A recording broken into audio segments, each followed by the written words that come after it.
What's going on, fellow A-plussers? It's your host, Adam Perez, as always, back once again with a brand new video for you guys today as we are getting into the review of WWE Payback 2023 that just happened this evening. Look, it's a rarity these days that I get the opportunity to join Datila for our pay-per-views, but today was the day. I did my best to try and watch it all in one sitting. I achieved the goal, and I am here, baby.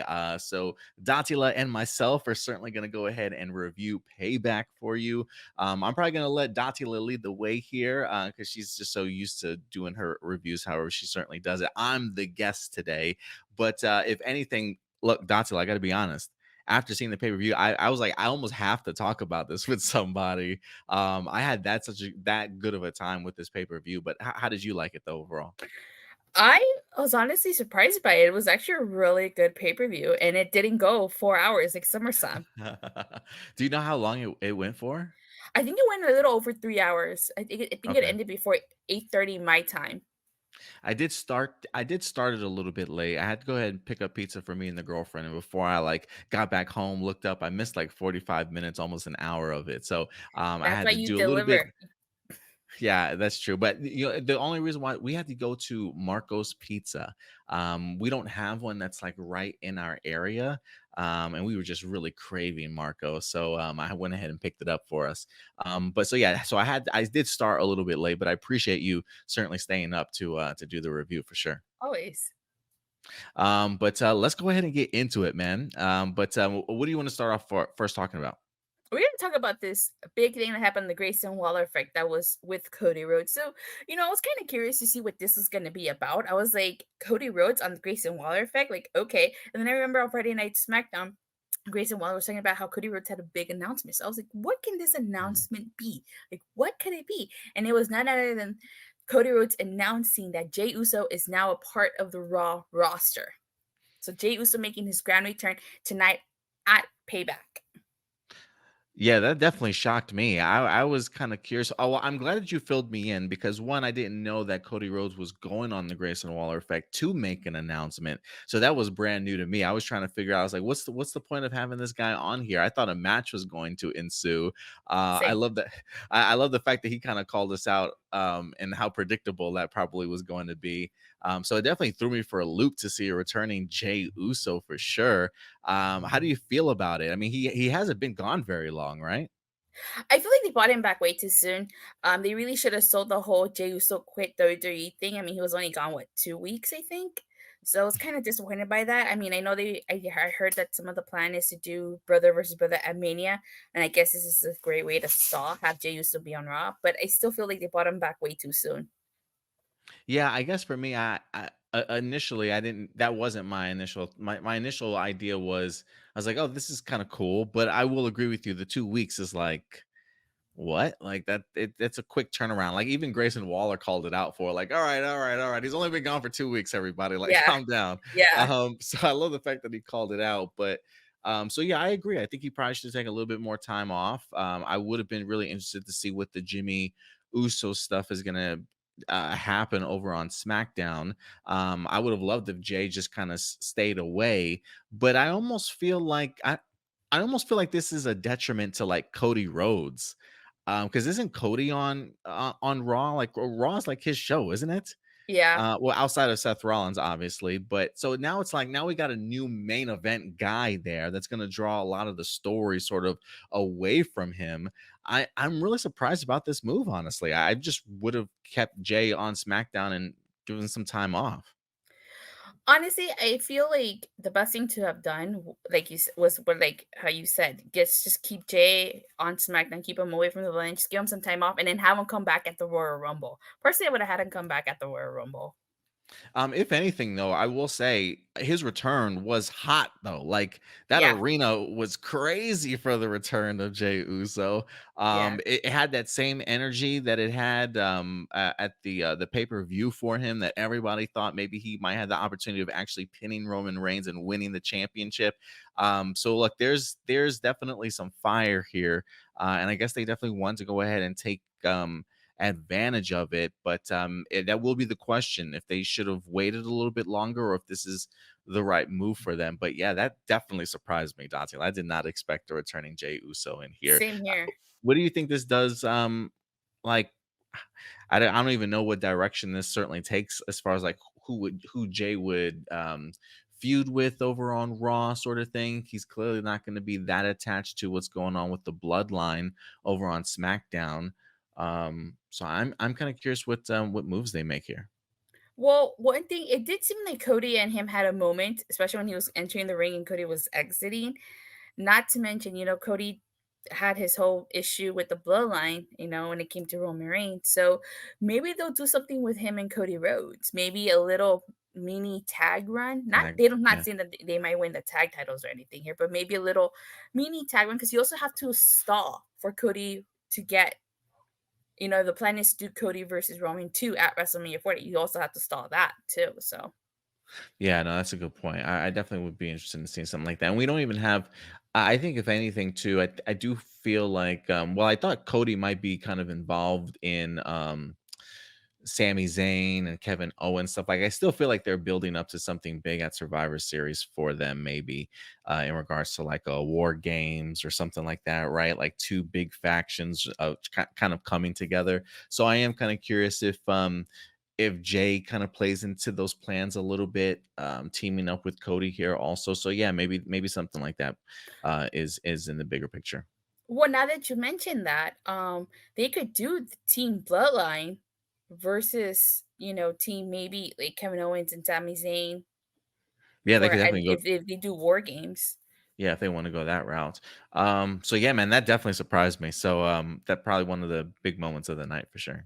Definitely one of the big moments. Now let's talk about the second big moment of the night. Judgment Day defeating Kevin Owens and Sami Zayn and the Steel City Street Fight to become the new tag team champions. I have to say, I don't know about you how you feel, but this to me was match of the night. This was a fantastic match. Yeah, this match was pretty superb. I definitely agree with you. It had all the twists and turns. It almost felt like this match had two different parts to it. I don't know when it all of a sudden just upped its ante, but it just got physical real quick. Like not necessarily real quick, but there was like a switch that I think turned on for a lot of these guys when they really started bringing out the chairs and some of the tables and stuff. I mean, some of these spots were were pretty gross to watch. Yeah. Poor Yeah. Zayn's back on those chairs was pretty brutal. So it did feel like this match had two different stories to it, but I agree with you. This was a stellar match for sure. Definitely. Some of my favorite spots in this match were when Sami Zayn and Kevin Owens put that trash can on poor Finn Balor and hitting him like a piñata. Yeah, absolutely. Yeah, this is a picture of Damian Priest hurdling a trash can at Kevin Owens over there. He got busted up in here. Yeah, he did. I was curious if he bladed himself because him and Sammy were kind of ducked into that penalty box for a little bit before and then they came back up with the Pittsburgh Oh, Penguin that was a jerseys really on cool and stuff. spot. So I wonder if I'm curious if he bladed himself while they were back there or if he legit busted himself open. I missed it because they were in a crowd, but I wasn't sure if you saw if he was bleeding before then. I didn't catch that either, so it could be that he bleeded himself or he was busted open. I didn't catch that to rewatch that spot, but yeah, them coming out of that penalty box with the Pittsburgh Penguins, I tell you that I popped for that. I'm not a hockey fan, but I popped for that. I also another spot that I really liked in this match was Rhea Ripley spearing Kevin Owens to that barricade. Bro, that blew me away. I felt like that blew the roof off that stadium in there too. It was an incredible spot to see her do that. But she's been manhandling these dudes for a while. Like once that IC title belt is off of Gunther or a US championship run, I think there should definitely be an opportunity for her at some point to face for another title. And become the second woman to hold the IC title after China. Yeah, why not? Why not? She was paying homage to China actually with her attire tonight. I think I heard Michael Cole say that. Yeah, like her top or something like that was something that's like very reminiscent of what China had. Yeah. So, I wonder where we go from here. It's obvious that they're gonna stall the tension between Finn Balor and Damian Priest here. Now that Judgment Day holds all the gold, and as they say, they run Monday Night Raw. But I do kind of have an issue with this, because I don't know about you, but Judgment Day has been main event with the exception of last week. Judgment Day has been main eventing Monday Night Raw since like May. And it's okay, like I get it. but we've seen different forms of the main event. We've seen Damian Priest and Finn Balor. We've seen Balor and Dom Dom, or Dom versus, a six-man tag, and I'm getting sick of it. And honestly, one of the biggest reasons why I've advocated for splitting the tag titles is because great, now all the tag titles, now both tag titles are held by Judgment Day, giving less opportunities to teams, because obviously probably Judgment Day is going to run through a lot of these tag teams until either Royal Rumble, or unless they lose the tag titles before the Royal Rumble. So I can't have an issue with that, you know? Yeah, I thought they were gonna split the tag team titles up once maybe Kevin Owens and Sami Zayn got them, now that they weren't in the hands of the bloodline anymore, but they decided not to do that. But I would agree with you. I do think the smarter move is to still split the tag team titles, or just do what they did with Roman Reigns, combine them into one title, then literally introduce sort of a second pair, if you're gonna kind of go ahead and do that. But I think that would be smarter for the brand right now, because you're right. I mean, at this point, they're definitely highlighting the main event, which they should. They certainly are. Their Judgment Day. But I get the idea of like them having that ability to kind of swap. It sometimes feels like you've kind of seen these matches before, but I still love Judgment Day, and I would be really interested to kind of see them at least split up into different feuds, because it does feel very much like. But even though I will say I do think they're going to carry this stuff on, Datila, until at least Survivor Series, if not maybe one more match after that. Like, I can still see Kevin Owens, Sami Zayn, Cody Rhodes, somebody else kind of forming up, still having to go against them, because Judgment Day has all the gold. So it might continue to feel like rinse and repeat for some people. But I think we probably would have felt that same way had Kevin Owens and Sami Zayn kept the titles. Oh yeah, definitely. See, that was the thing. It was like this whole feud was them just having matches. And it's like, and it was the same thing every single week. I guess I don't know how, like, if you've been keeping up with Raw, but it's like it was the same thing every single week, and I was getting pretty sick of it. What I will say might be different in this regards, and this is why, in predictions, this is why I went with Judgment Day here. Is I think they have the element of there being tension in the group.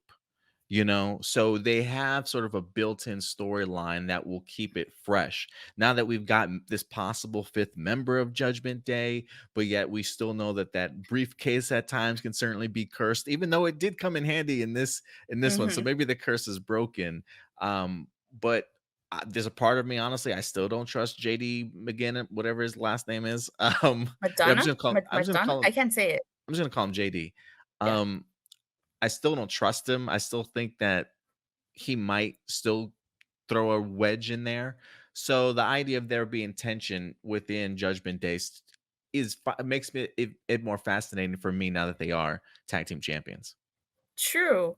And I do think that Judgment Day will pull. And I don't think they'll have a lengthy title reign. Like, they're not gonna hold the Right. tag titles for a I don't think year. I so don't either. think so. I don't think so. But I do think they'll be tag champions at least through Survivor Series. I don't know if they Mhm. lose it at Survivor Series or after, but they'll definitely be tag team champions at least up until Survivor Series. Yeah, no, I totally would agree with you there. I don't think they're gonna have a very lengthy run whatsoever. So, if anything, I would probably say the pay per view after SummerSlam, maybe get War Games out of the way, and who knows, maybe we get another Sami Zayn and Kevin Owens, and we get a second title run from Well, Sammy and they do KO. deserve a rematch. So maybe they'll have a really short reign and they'll lose it to Kevin Owens and Sami Zayn at Fastlane or something.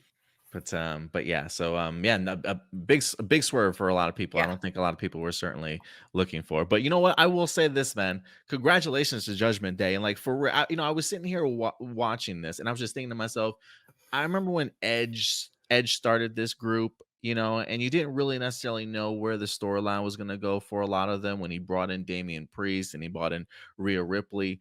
But they have literally turned into an incredible faction, and I honestly love just the pure joy in Finn Balor's face when they won the tag team titles. I'm really proud for both of these dudes. So yeah, I thought it was pretty cool, honestly.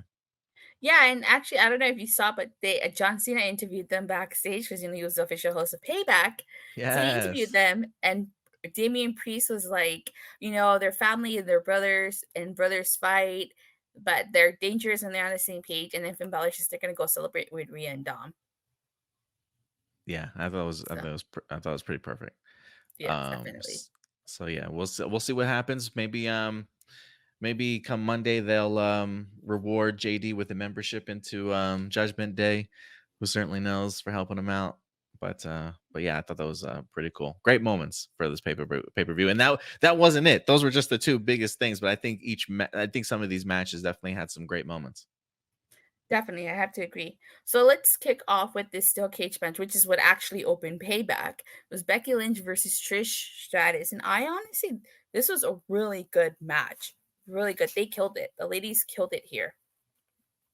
Yeah, they really did. There was a big spot that I was super impressed with, that superplex. Oh yeah, that superplex is really, really cool. I actually like that. I have two spots too. One of my favorite two of my favorite spots in this match were the homages that Trish and Becky paid to Lita and Victoria. Lita and Victoria being the Yeah. first women to have a steel cage match on Raw. Trish doing the Widow's Peak to Becky Lynch, and Becky Lynch doing the Twist of Fate to Trish. Yeah, I thought that was really cool. I'm so glad you brought that up because yeah, I thought that was actually really cool. The Widow's Peak, I was like, oh, that's pretty cool. I was like, that's Victoria. I absolutely loved it. And then she even did the whole like grabbing her hair sort of thing because she was always kind of nuts in the head anyway. Yeah, But so I thought that was really cool. I thought that was cool too. Oh my god, that was yeah, that was a really cool spot.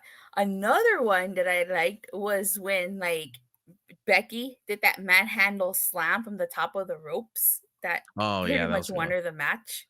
Yeah, that was a pretty good one. Did you even see like the gnarly knot on Trisha's head in that match? Yeah, she had, like, a bump right here. Yeah, I was wondering what happened. I think I might have missed when it happened, but I would agree with you. I thought this was a really great way to go ahead and start the match. The crowd was really hot for it. I mean, they were definitely chanting the entire time for this match too. And these women definitely put it on the line, man. I was hella impressed about how far they certainly pushed it. Same, same. I will say this, I was not a big fan of their feud. I thought their feud was, Hmm. Totally agree. but this match rocked.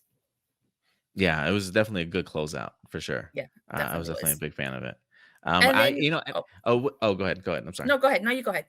I was gonna ask you about like where I was gonna ask the question like where do you think Becky Lynch goes from here? But I think they kind of teased it right at the end, maybe. They do tease it, not at the end, but they do tease it, and I'll get into that right now. But what does happen at the end is Trish slaps Zoe Starks in order for her to get out of the Yes. cage, and Zoe Starks hits the Z360 on Trish. So she's not happy about that, and maybe this comes out as a feud for Zoe Starks and Trish. Maybe. Okay, I would kind of like that. Honestly, I wouldn't mind that. If it depends on how active Trish wants to be. I think she's like an active member on Raw. I don't think she's Yeah. like a part-time player. So I'd be totally be down for that. As for Becky Lynch, when she's interviewed, before she even gets a word in, Tiffany NXT Women's Champion Tiffany Stratton interrupts her. And because from what I heard, I don't watch NXT, but sometimes I keep tabs. From what I heard, Tiffany Stratton cut a promo talking about how she's better than former NXT Women's Champions, and she name dropped, some former NXT Women's Champions, and one name that she mentioned was Becky Lynch. Now I don't know if you know, but Becky Lynch is not a former NXT Women's Champion. So Mm, Tiffany Stratton interrupted Becky during her interview and said that she totally forgot that Becky was never NXT champion. And then Becky says maybe she'll see Tiffany later. So it seems like maybe that's what Becky's gonna do next: go to NXT and have a feud with Tiffany Stratton. Whether that leads to Becky becoming NXT Women's Champion, I don't know, but that's probably the next step for her. yeah, that would be pretty cool. I mean, look, and WWE superstars have not been shy about going over to NXT for a couple weeks at a time, little stints here or there, sort of thing. So that'd be pretty cool. I mean, I feel like in Becky Lynch's career right now, she could take pins. She's definitely in that category. Just because she's been Becky two belts, she's done some great things. People are gonna love Becky Lynch regardless of what the trajectory of her career. I think. That would be interesting to see where that goes with the NXT thing. But I don't think Becky Lynch is opposed to putting somebody over either. Yeah, Um, same. so that should be pretty interesting. But yeah, That's great not to gonna get great me to watch NXT. No, probably not. Look, Dom Mysterio is North American champion, and I have yet to watch NXT. It's been a minute since they've rebranded everything. I watch wrestling 5 days of the well, 4 days of the week, Yeah, wrestling's your and life, girl. Like you need a break. NXT can wait. Like you need a break. NXT can't wait.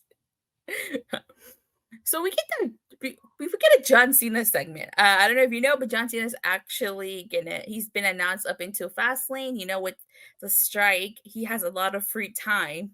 Oh, that's true. I didn't even think about that, but yes, that's right.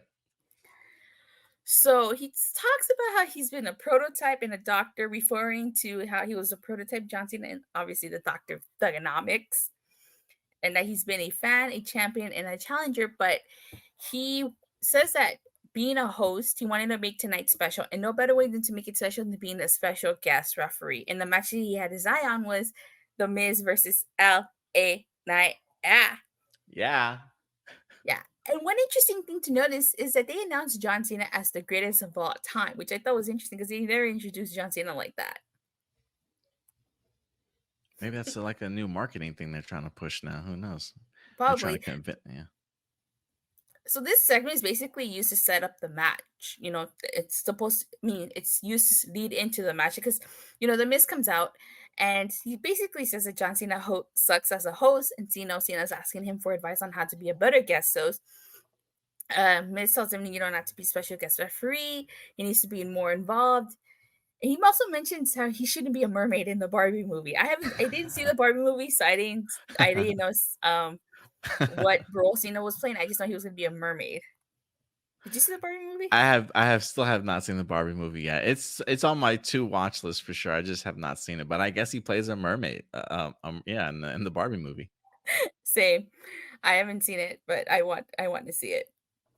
All right. So like I said, this is leads into the Miz versus LA Knight. But first, I want to get your thoughts on this whole segment with the John Cena and the Miz. I mean, I like always seeing them squabble back and forth with each other. They're always good on the mic. It was enjoyable. He had some pretty good shots. I mean, even Cena kind of was like, okay, that was a good one here or there. But yeah, I always like seeing them as in Cena on the mic. Same. So this leads into LA Knight, yeah, versus the Miz with John Cena being the special guest referee. I have to say, I thought this was a really good match. I absolutely like this match. The LA Knight held his own against the Miz. Really happy LA Knight won here, and he won clean after he hit that BFT to the Miz. Now, I will say this. I like John Cena, I like John Cena, but I just felt like his involvement in this match was not necessary. He Mhm. didn't even really do anything per se, except for stop the Miz from cheating, because he caught him grabbing the ropes. But I just feel like his involvement was totally unnecessary for this. Unless they're trying to like set up a John Cena LA Knight feud, because at the end, after Cena took off his shirt, he and LA Knight kind of had that moment, and like he extended his hands to LA Knight, and LA Knight said that Cena almost cost him the match, and Cena basically endorsed LA Knight. So I don't know, they're trying to like set up a feud here. Maybe they wanted to give LA Knight a moment with Cena. You could have done that on SmackDown. You really didn't have to have Cena involved in this match. At least I don't think so. I just felt like his involvement was totally unnecessary. And what about your thoughts? No, I mean I can understand that. I do see it opposite for me at least. In the sense that I do think the John Cena rub is a real thing, but there is something about this one that feels different for me. Um, when you say that the involvement of Cena, there's also something like a backstage John Cena that I wonder, like, if he just wanted to see like how good LA Knight really was in the ring. You know what I mean? Like he clearly is a fan of him. You know what I mean? I've heard him say in interviews how much he appreciates LA Knight, especially from the journey that he's had in his career and whatnot. So there definitely is a level of respect there for him, and I think with him being as hot as he is, and I think surprising a lot of people that the fans love him as much, right? I mean, we've even heard background stories of them behind the scenes, like kind of worried to give this guy a push because of it's like, hey, we didn't want to give this guy a push, but clearly the fans want one.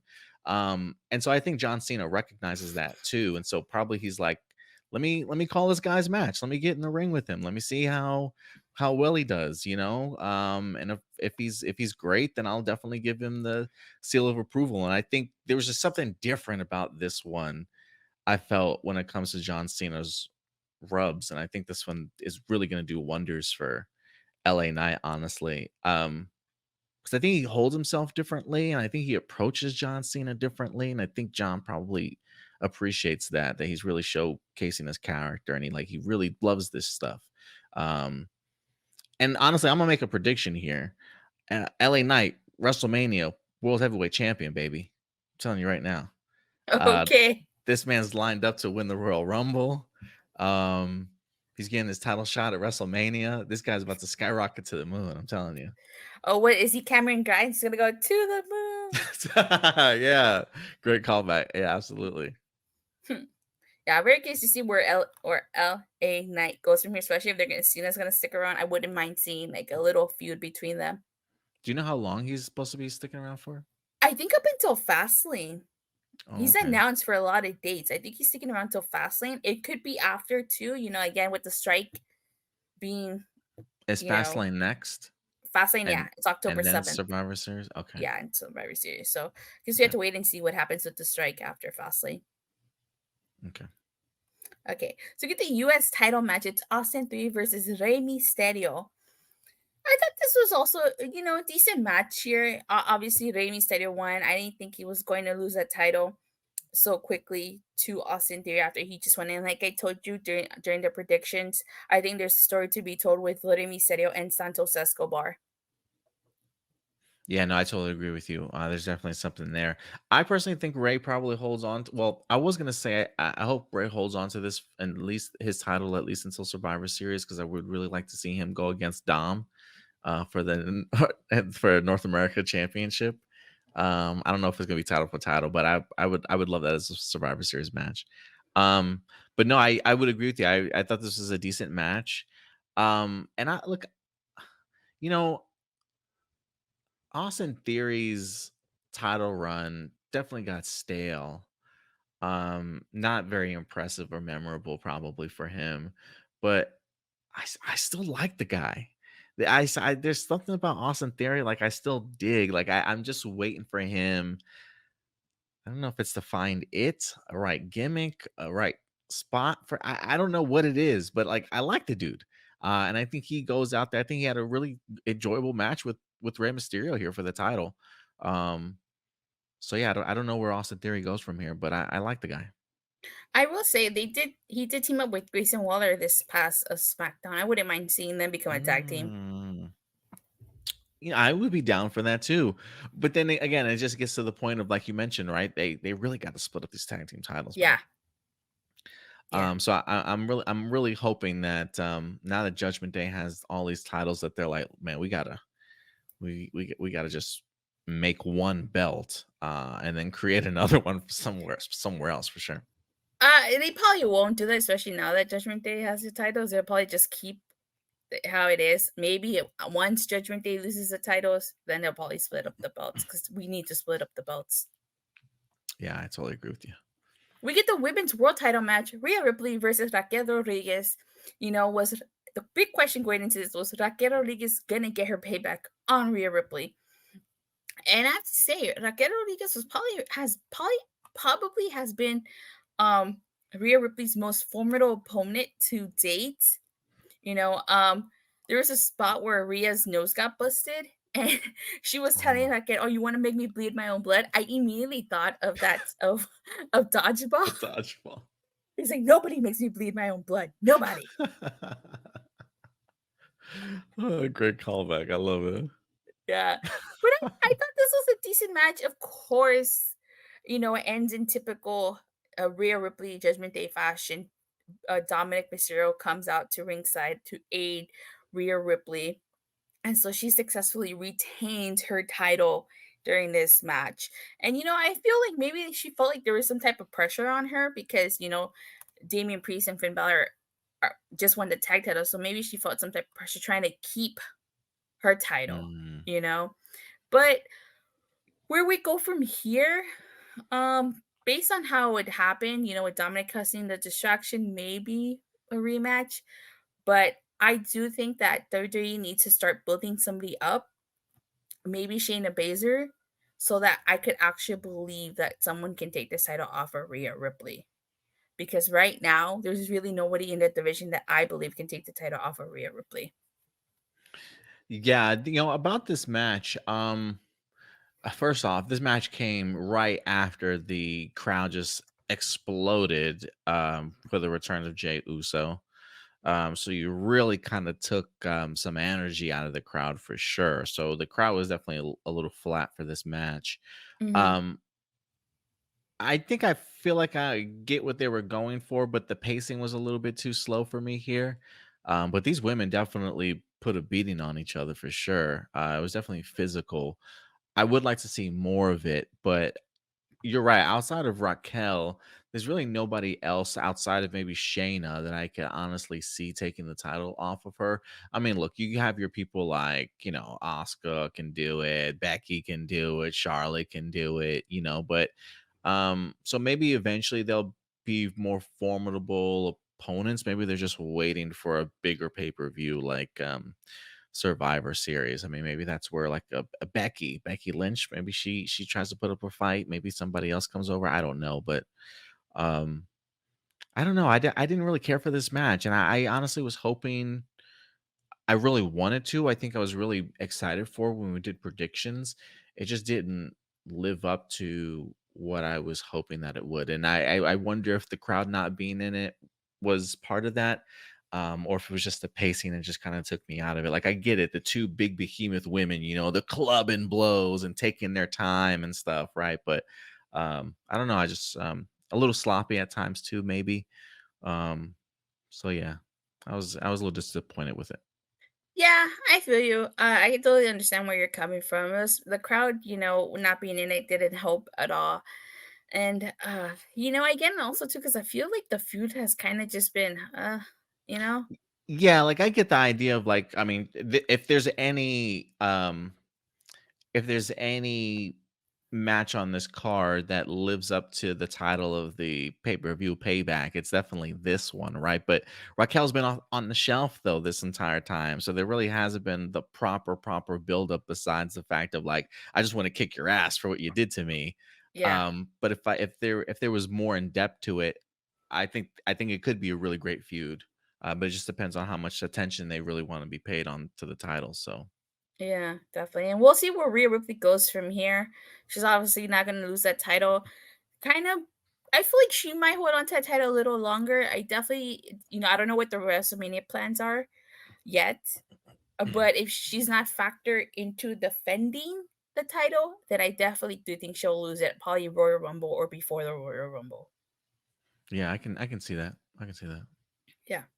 So now the main event, it's the World Heavyweight title match, Seth freaking Rollins versus Shinsuke Nakamura.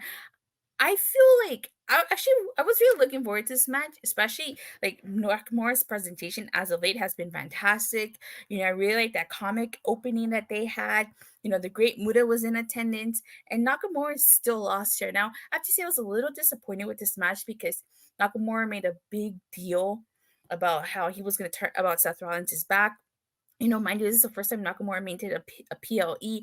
I thought he was going to just target Seth Rollins' back. I really thought that was what was going to happen. And he really didn't do that much. So I was a little disappointed by that. Also, too, the ending kind of felt flat. Okay, yeah, Seth Rollins won with the stop. But then if you look closely, like Nakamura's just walking on the outside and they're just zooming in on Seth Rollins' face. I'm thinking, oh shit, like Nakamura's gonna come inside, he's gonna beat down Seth Rollins because he just won.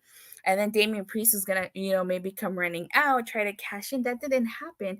And on Twitter, it showed that Nakamura attacked Seth Rollins after the match. So why don't you air that on TV? I felt that would have made for a much stronger ending, but I just feel like the ending kind of felt flat here. What are your thoughts? Yeah, I was waiting for the attack. I was waiting for the attack too. The way that Nakamura was like fuming outside the ring, pacing back and forth, sort of thing. He was even pointing at Seth. And so the way that it went off, I was really surprised that they didn't choose to sort of air that, or maybe they cut early by mistake. I am kind of curious, but yeah, I read the same thing that Nakamura did attack. So maybe this is a feud that continues going on. Maybe this is a trilogy. Um, on the other hand, I actually was a really big fan of this match. Do you know how long this match went on for by any Um, chance? I don't I don't know how long. I feel like the Steel City Street Fight was probably the Yeah, longest match on that might the have been the longest match, but I feel like outside of that, this match went on for a pretty good time. I actually really enjoyed the story that was kind of told in here. I even before the match even began, I remember I texted you guys. I was like, I'm about to start the main event here. I was like, I've got new champion vibes all day. I was like, when I found out that the Great Muta was in town at the arena, I was like, this is a Nakamura victory. And the fact that they put together that sweet, like you mentioned, that sweet ass sort of like comic like opening and stuff. The animation was incredible. Like if you are if you if you are trying to get Nakamura over, they are doing all the right things. In the sense that you allow him to be himself as natural as possible. And if it's a language translation or like an understanding thing, you get creative with it. I don't care. We got subtitles. You make them as entertaining as possible. I feel like I watch like lyric music videos all the time. And the fact that I can have it's something like that, man, I think they're making some really great strides. Even if I went into this match thinking to myself after seeing that, even if Nakamura loses, I think he has pushed his career and recognition even more in WWE now with just the way that they've handled this match for him.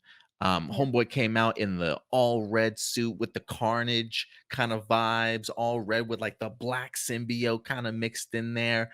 I mean, I thought he was pretty ferocious in here. It started out, I would agree with you in the sense of he really wasn't attacking the back as much as I thought.